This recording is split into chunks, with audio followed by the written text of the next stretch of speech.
ठंड का कहर। बाहर काफी ठंडी ठंडी हवाएं चल रही थीं।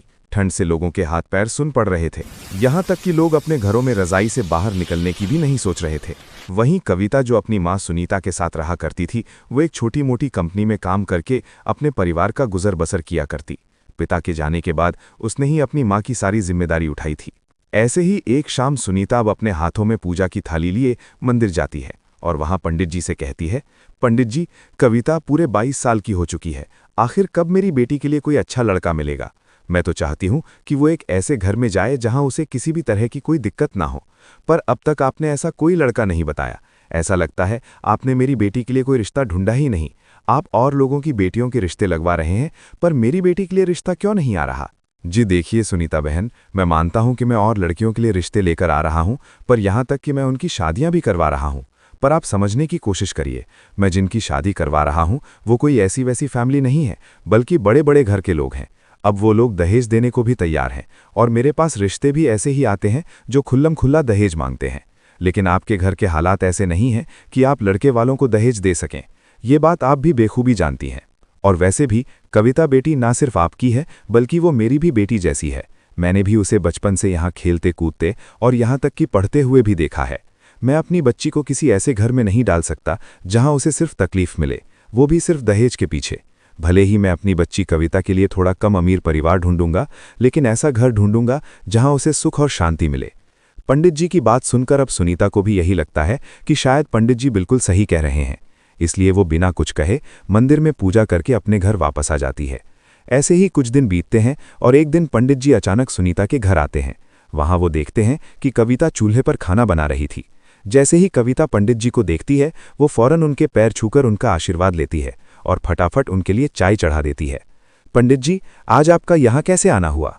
सुनीता बहन, मैंने तुम्हें कहा था ना कि मैं अपनी बच्ची के लिए एक ऐसा रिश्ता ढूंढूंगा जहां उसे सुख और शांति दोनों मिले। और देखो, मुझे मेरी बिटिया के लिए एक ऐसा ही घर मिल गया है। वो परिवार ना तो ज्यादा अमीर है और ना ही ज्यादा गरीब, और सबसे अच्छी बात तो ये है कि उनकी दहेज की मांग नहीं है। अरे वाह, ये तो बहुत अच्छी खबर सुनाई है आपने पंडित जी। अगर वो बिना दहेज के शादी कर रहे हैं तो मुझे कोई परेशानी नहीं, क्योंकि आज के ज़माने में अगर कोई दहेज नहीं ले रहा तो वो हमारी किस्मत है। पंडित जी की बात सुनकर सुनीता को सुकून मिलता है और इस तरह अमन और कविता का रिश्ता पक्का हो जाता है। समय गुजरता है। गुजरते समय के साथ अमन और कविता की शादी हो जाती है। शादी के बाद कविता अपनी ससुराल आ जाती है, जहाँ एक छोटा सा कच्चा मकान था और सुख सुविधा के नाम पर कुछ भी नहीं था। और जब अगली सुबह होती है तो उसके साथ निर्मला चिल्लाते हुए कहती है, अरे ओ कविता, सूरज निकल आया है और तू अभी तक पड़ी है। चल जल्दी उठ, नल से पानी भर कर ला और चूल्हा सुलगा। जाड़ों के दिन हैं, सब काम टाइम से होने चाहिए। जी माँ जी, मैं अभी उठती हूँ। बस रात को ठंड की वजह से नींद नहीं आई थी, इसलिए थोड़ी आंख लग गई। नींद कैसे आएगी? महलों की रानी जो ठहरी, अब गरीबी में आई है तो आदत डाल ले। यहाँ रजाई गद्दे नहीं मिलेंगे इसे, पतले कंबल में गुजारा करना पड़ेगा। जा, अब बातें कम बना और काम पर लग जा। कविता कांपती हुई बाहर आती है और कड़ाके ठंड थी। उसके पास पहनने को एक ढंग का स्वेटर तक नहीं था। वो ठंडे पानी से बर्तन मांजने लगती है। तभी उसका पति अमन वहां आ जाता है। अरे कविता, तुम इतनी सुबह इस बर्फ जैसे पानी में हाथ क्यों डाल रही हो? रुको, मैं थोड़ा पानी गर्म कर देता हूं, फिर तुम काम कर लेना। नहीं नहीं अमन जी, आप रहने दीजिए। माँ जी देख लेंगी तो गुस्सा करेंगी। वो कह रही थी कि हमें गैस बचानी चाहिए। माँ तो पुरानी सोच की है, वो नहीं समझती कि इस ठंड में बीमार पड़ जाओगी। तुम अंदर जाओ और थोड़ा हाथ सेक लो, बाकी का काम मैं देख लूंगा। मुझे बुरा लगता है कि तुम इस ठंड में ऐसे ठिठुरती हो। अमर अपने माँ से छुपकर कविता की मदद करता है। वो खुद लकड़ियां काटता है और चूल्हा जलाने में हाथ बटाता है। लेकिन सास निर्मला की नज़र सिर्फ कविता पर टिकी रहती है, और जब वो अंदर से बाहर आती है तो अपनी बेटी को काम करते देखकर कहती है, देख रही हूं मैं बेटा कि तू हाथ बटा रहा है और बहू आराम कर रही है। अमन, तू इसे बिगाड़ रहा है। अगर अभी से काम की आदत नहीं डाली तो ये इस गरीब घर में कैसे रहेगी?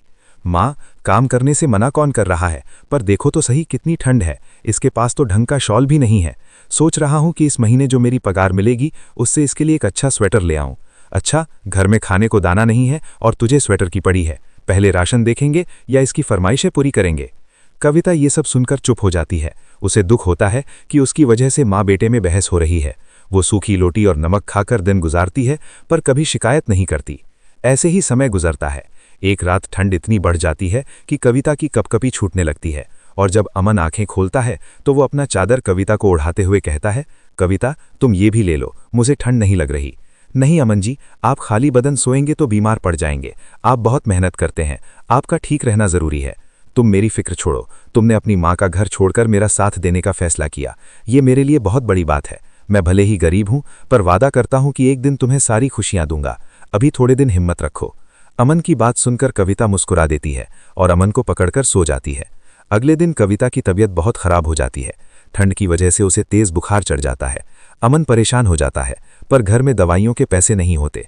तभी अमन अपनी माँ के पास जाता है और कहता है, माँ देखो कविता को कितनी तेज बुखार है, इसे डॉक्टर के पास ले जा रहा हूँ। अरे थोड़ा काढ़ा पिला दे, ठीक हो जाएगी। डॉक्टर के पास जाएगा तो वो सैकड़ों रुपए ऐंठ लेगा।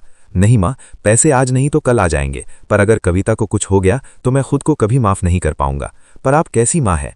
अरे आपने ही तो मेरी शादी कविता से करवाई है ना, वो भी बिना दहेज के। अब जब शादी करके वो इस घर में आई है तो आपके साथ साथ मेरी भी जिम्मेदारी बनती है कि हम उसका ख्याल रखें। मैं जानता हूं जितनी सख्ती आप दिखा रही हैं उतनी सख्त आप हैं नहीं। आखिर क्यों आप हर वक्त कविता को अपनी नज़रों पर चढ़ाए रहती हैं? क्यों उसे अपनी ममता नहीं दे रही? बेचारी क्या नहीं करती? आज जब वो बीमार है तो आप इस तरह कह रही हैं? बेटे की बात सुनकर अब निर्मला को भी एहसास होता है कि वो कितनी गलत थी। वो अपनी सबसे कीमती घड़ी बेचकर दवाई लाता है। जब कविता को होश आता है तो वो देखती है कि अमन उसके पास बैठा उसके पैर दबा रहा है। आप मेरे लिए इतना सब क्यों करते हैं? मैं तो बस आपकी एक गरीब पत्नी हूं। तुम मेरी पत्नी ही नहीं, मेरी ताकत हो। गरीबी हमारे नसीब में है, पर दिल तो हमारा अमीर हो सकता है ना।